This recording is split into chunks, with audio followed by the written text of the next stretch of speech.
है कि सोमवार की अगर प्रदोष पड़ती है, बहुत ध्यान से सुनना महाराज, सोमवार की प्रदोष पड़ती है तो शंकर भगवान कैलाश पर निवास करते हैं। मंगलवार की प्रदोष पड़ती है तो शिव काशी में निवास करते हैं। बुधवार की प्रदोष पड़ती है तो शिव रजत भवन में निवास करते हैं। गुरुवार की प्रदोष पड़ती है तो शिव गंगा के स्थल पर निवास करते हैं।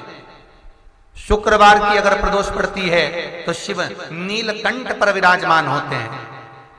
शनिवार की अगर प्रदोष पड़ती है तो शिव शमी के वृक्ष के नीचे रहते हैं। और रविवार की जब प्रदोष पड़ती है तो शिव बेलपत्र के पेड़ के नीचे निवास करते हैं। महाराज, ये एकादशी शंकर से कह रही है कि आपका स्थान ये नहीं कि आप कैलाश पर मिले, उस वार को, उस तिथि के दिन, उस अनुकूल।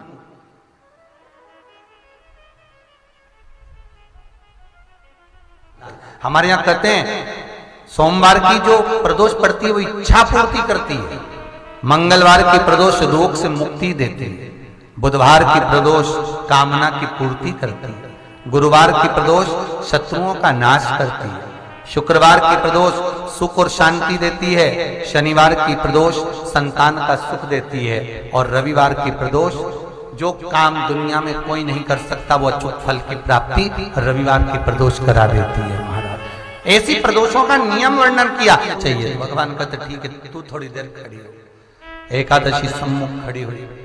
पार्वती जी ने जिस अंगुष्ठ का जल पीने के लिए लिया था हाथ में, बस पीने ही वाली थी, शंकर भगवान ने वही हाथ में जल लेकर एकादशी के हाथ में उसको देकर कहा, ले, ये मेरे द्वारा निर्मित एक व्रत है जिसे त्रयोदशी के दिन तूने मांगा है, मैं तुझे देता हूं।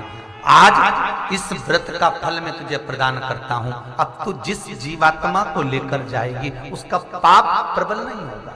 किसी स्त्री, पुरुष, बालक, बुजुर्ग जो भी होगा जिसने प्रदोष का व्रत करा होगा, वो जीवात्मा को तू किसी फल की कामना से नहीं, स्वतः ही लेकर चली जाएगी।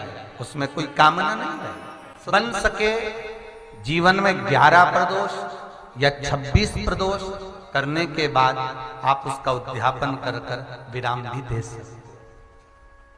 पर जीवन में एक बार प्रदोष का व्रत मौका मिले, जिस कामना से, जिस दिन का भाव आपके मन में आए कि मुझे रोग से मुक्ति पाना है तो ये प्रदोष मुझे करना है, मैं रोग मुक्ति के लिए, हम मंगल, जो भी आपके मन में आ रहा है, संतान प्राप्ति के लिए शनिचरी प्रदोष, आप उसका स्मरण करें।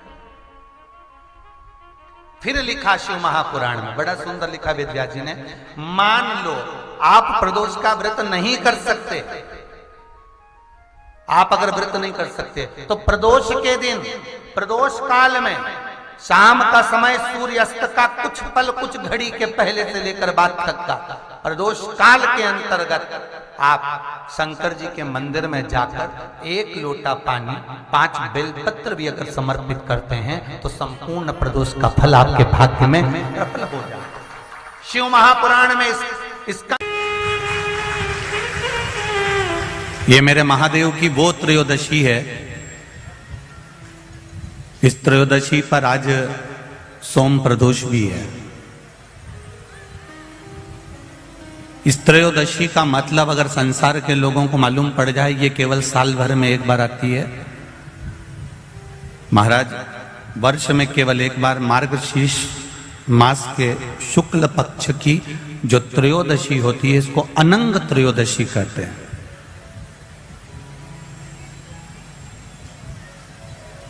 इस त्रयोदशी का महत्व,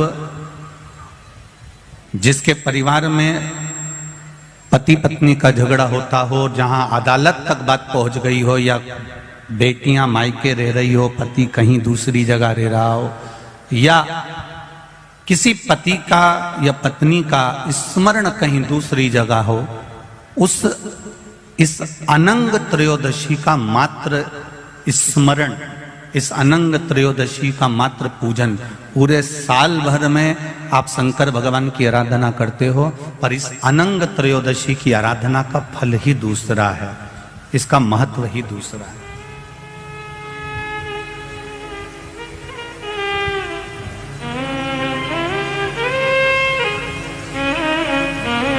अनंग त्रयोदशी, जिस दिन केवल भगवान शंकर के शिवलिंग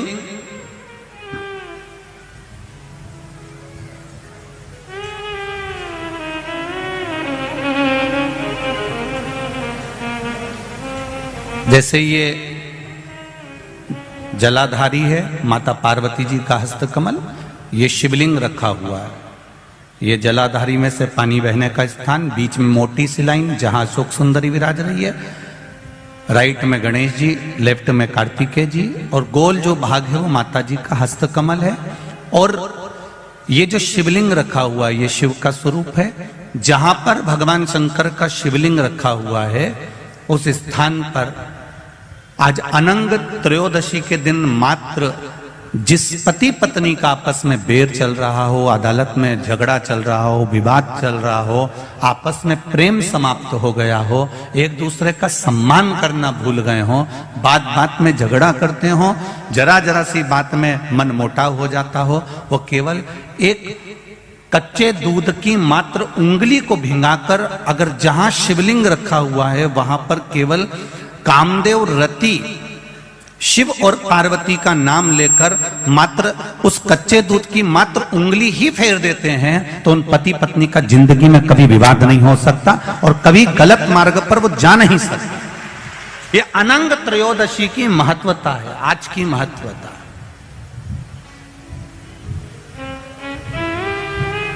केवल साल भर में एक दिन होता है जिस दिन भगवान अपने साड़ू भाई के साथ पूजाते हैं। केवल साल भर में एक दिन होता है जिस दिन महादेव कामदेव के साथ पूजाते हैं। केवल साल भर में एक दिन होता है अनंग त्रयोदशी का दिन जिस दिन भगवान शंकर ने कामदेव को भस्म करा था और उसको अनंग कर दिया था।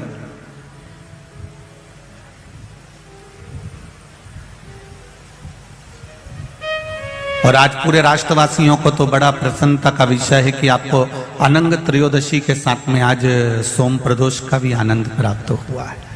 ये शिव की कृपा है, ये उसकी उदारता, ये उसकी करुणा। अनंग त्रयोदशी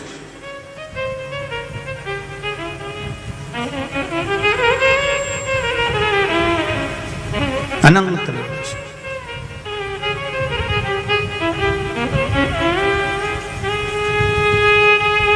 आज के दिन जो 35 साल के हो गए,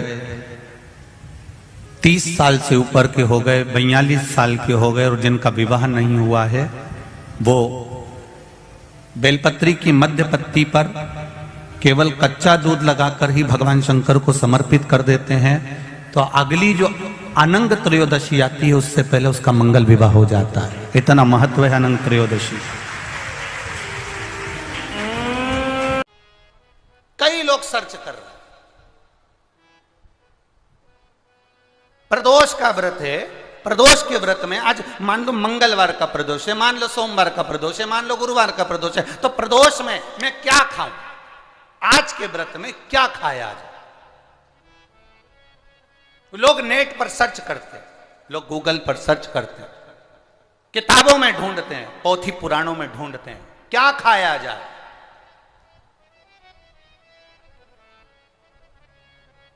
हम क्या खाएं जिससे भगवान हमारे व्रत को स्वीकार करे और हमारे व्रत को स्वीकार करे और हमें दर्शन दे। हम क्या खाएं? हमारा तो केवल इतना सा निवेदन है, किसी भोले व्यक्ति का, किसी गरीब व्यक्ति का धन मत खाओ, प्लाट मत खाओ, उसका पैसा मत खाओ। अगर तुमने उसका प्लाट नहीं खाया, उसका पैसा नहीं खाया, उस गरीब व्यक्ति का, उस भोले व्यक्ति को तुमने धोखा देकर कुछ अगर खा लिया तो समझ लो कि भगवान तुम्हें माफ नहीं करेगा। तुम कुछ खाओ चाहे मत खाओ, पर किसी सीधे, किसी भोले और किसी गरीब व्यक्ति का हक मत खाओ, तुम्हें व्रत का फल मिल जाए, तुम्हें व्रत का फल प्राप्त हो जाएगा। भगवान शिव गर्दानी त्रिकालदर्शी कैलाशी अविनाशी की कथा कर रहे। तारकासुर के 3 पुत्रों को मारने के लिए भगवान शंकर पशुपति नाथ बने। भगवान शिव का नाम पशुपति नाथ है। 3 क्रम है, एक है पशुपति व्रत, दूसरा है पशुपत्य योग और तीसरा है पाशुपत्य अस्त्र। कलिकाल में संसार में हम लोग ना तो पाशुपत्य योग कर सकते हैं, ना पाशुपत्य अस्त्र प्राप्त कर सकते हैं, पर अपनी कामना की पूर्ति के लिए भगवान से अगर कुछ पाना है तो हम पशुपति व्रत जरूर कर सकते हैं। पशुपति व्रत 5 सोमवार का व्रत है। पूजा की थाली लेकर मंदिर में जाओ, सुबह पूजन कर कर आओ, वही थाली को उठाकर रख दो, उसी थाली को शाम को फिर मंदिर लेकर जाओ। प्रसाद बनाकर लेकर जाओ, मीठे का खीर बना लो, सीरा बना लो, हलवा बना लो, मीठा चावल बना लो, कुछ भी बना लो, पर मीठे का प्रसाद लेकर थाली में 6 दिए लेकर जाओ। 6 ही दिए जमीन पर रखो, प्रसाद के 3 हिस्से करो, 5 दिए प्रज्वलित करो, जलाओ, प्रसाद के 3 हिस्से कर दो। 1 दिया मंदिर में नहीं जलाना, उस दिए को वापस थाली में रख लेना। प्रसाद का 2 हिस्सा मंदिर में छोड़ो, 1 हिस्सा थाली में रखकर, जो दिया नहीं जलाया है उसको थाली में रखकर बाबा का जब पूजन पूरा हो जाए उस थाली को लेकर घर आ जाओ।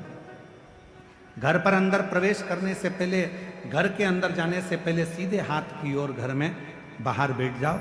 सीधे हाथ की ओर बैठकर घर की ओर मुख कर कर जो 6 नंबर का दिया है जिसको मंदिर से लेकर आए हो बिना जले, उसको वहां जलाओ, प्रज्वलित करो, बाबा से प्रार्थना करो, आज मेरा पशुपति व्रत पहला है बाबा, स्वीकार करना। शाम को जब भोजन करने बैठो तो जो मीठे का प्रसाद लेकर आए हो 1 हिस्सा वो तुम खाओ, उस प्रसाद के हिस्से में से किसी को नहीं देना। वो खाने के बाद फिर भोजन खाओ, भोजन करो, भोजन प्राप्त करो। ऐसे 5 सोमवार का व्रत करो। कहीं जाना पड़ जाए तो एक व्रत छोड़ दो, कोई काम पड़ गया तो छोड़ दो, रजस वाला धर्म बीच में आ गया तो छोड़ दो, फिर अगला व्रत करो, पर गिनाएंगे 5। 5वां व्रत जब करो तो अपने साथ या तो 108 चावल ले जाओ, या बेलपत्र ले जाओ, या फूल की पंखड़ी ले जाओ, या मूंग ले जाओ, कुछ भी लेकर जाओ। श्रीफल भेंट बाबा को चढ़ाकर ऐसे ही 6 दिए रखकर 5 दिए प्रज्वलित कर कर प्रसाद के 3 हिस्से कर कर 2 हिस्से मंदिर में छोड़कर 1 हिस्सा साथ लेकर बिना जला दीपक साथ लेकर घर के दरवाजे के पास बैठकर फिर उसे प्रज्वलित करो। 5 व्रत पशुपतिनाथ के पूरे आनंद के साथ बाबा से प्रार्थना कर कर करो। 3 महीने के अंदर बाबा तुम्हारे मनोरथ को पूर्ण जरूर करो। एक बार नहीं सुने, दूसरी बार करो, 2-2 महीने छोड़ कर करो, पर पशुपति व्रत करते रहो। जितना पशुपति व्रत फल देता है, जैसे पाशुपत्य अस्त्र में बल होता है, जैसे पाशुपत्य योग में बल होता है, उससे 1000 गुना ज्यादा बल पशुपति व्रत में होता है। इसलिए उस व्रत को धारण करो। कपट के विहीन, छल के विहीन, लोभ के विहीन, प्रपंच के विहीन जब हम बिना कपट के, बिना छल के, बिना प्रपंच के, बिना दिखावे के, बिना लोभ के, बिना लालच के जब हम भगवान की आराधना करते हैं तो परमात्मा उसका फल दिए बिना रहता नहीं है, उसका फल देता है।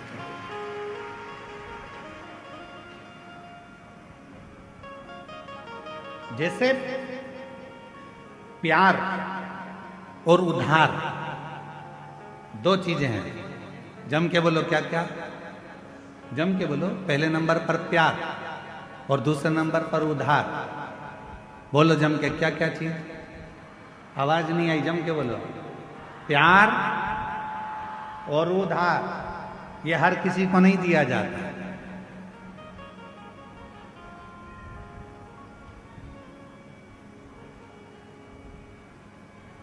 प्यार भी हर किसी को नहीं दिया जाता और उधार भी हर किसी को नहीं दिया जाता।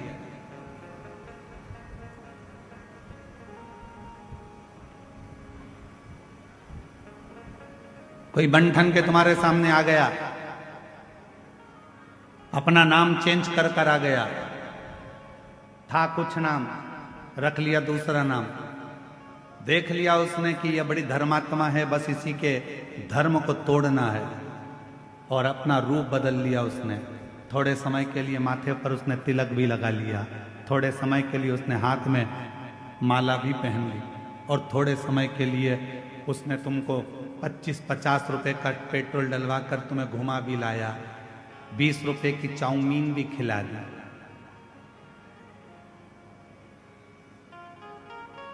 और तुमने उसको प्यार दे दिया।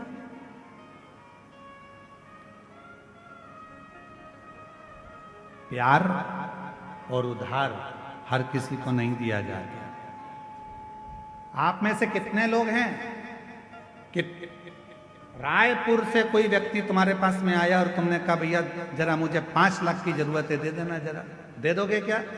जम के बोलो जरा, नहीं दोगे। मान लो कवर्धा से ही कोई तुम्हारे घुंगरी खुर्द में आ गया और घुंगरी खुर्द में आकर कोई बोले कि लाओ जरा मुझे 3 लाख की जरूरत है, दे दो, तो तुम कहोगे तुम कौन हो भैया जो हमसे 3 लाख लेने आए हो, हम तो तुम्हें पहचानते ही नहीं है। काहे का 3 लाख?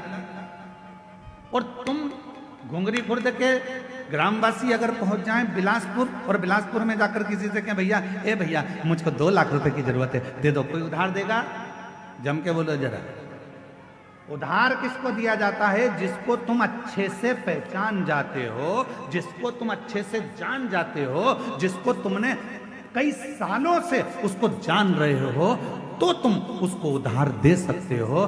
क्यों? क्योंकि तुम जानते हो कि मेरा उधार का दिया हुआ वापस प्राप्त हो जाएगा। पर आज का जमाना ये वर्णन कर रहा है 15 दिन तुम किसी को देख लेते हो, उससे तुम्हारा प्यार हो जाता है, और मालूम पड़े एक दिन तुम्हारे साथ वो शादी कर भी लेता है, और मालूम पड़े 15 दिन के बाद तुम उसके साथ कहीं घूमने गए तो जैसे हरिद्वार में होटल में अटैची में टुकड़े मिलते हैं, फिर उस तरह के टुकड़े प्राप्त हो जाते हैं।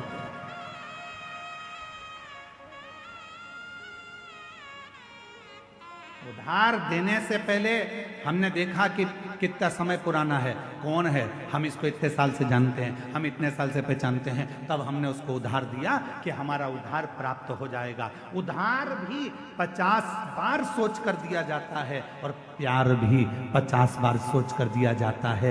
ये हर किसी को नहीं दिया जाता जो तुम्हारे टुकड़े कर कर कहीं फ्रिज में भर देता है।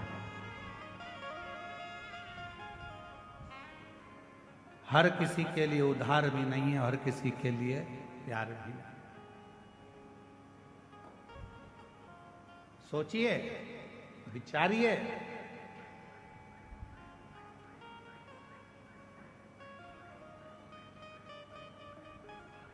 और थोड़े दिन के बाद मालूम पड़ा कि ये तो जिससे मैंने स्नेह करा, जिससे मैंने प्रेम करा, ये तो हमारा धर्म का ही नहीं है, सनातनी ही नहीं है। दिल टूट गया, हृदय